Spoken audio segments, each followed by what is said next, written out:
ভূতবার আসলাম, আসলে বন্ধুরও ধরলো, এখন কি জবাবটা দিব ওর বাপ মারি। এ ভাই কি হয়েছে? ভাই আসলে ভূতে ধরছে না জিনে ধরছে ভাই, বুঝতেছি না, কিন্তু ফালাফালি করতেছে প্রচুর ভাই। ও দাঁড়ান দাঁড়ান দাঁড়ান।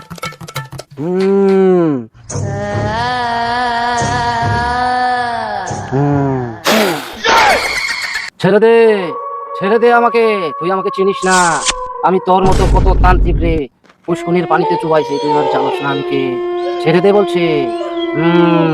তিরিং বিরিং ঝাপালিং করিস না আর তাপালিং, তোকে ধরবে এখনই খাপালিং।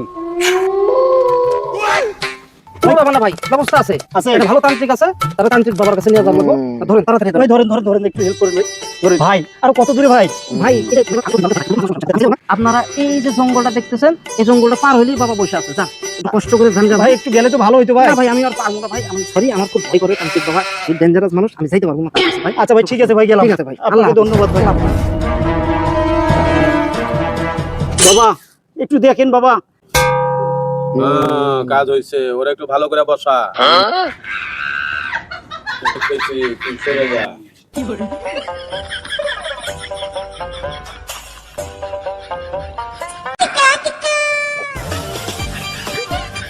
বাবা আসলে আপনি এই অসাধ্য সাধনটা কিভাবে করলেন বাবা, একটু যদি বলতেন। মূর্খ বালক, তান্ত্রিকরা কখনোই তার গোপন কথা খুলে বলে না।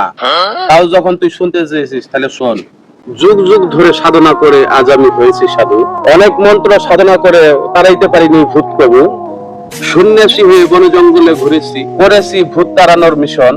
অনেক তন্ত্র মন্ত্র দিয়েও হয়নি কিছুই অর্জন।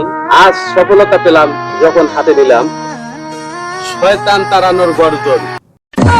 Dime si tú sola en la cama te toca.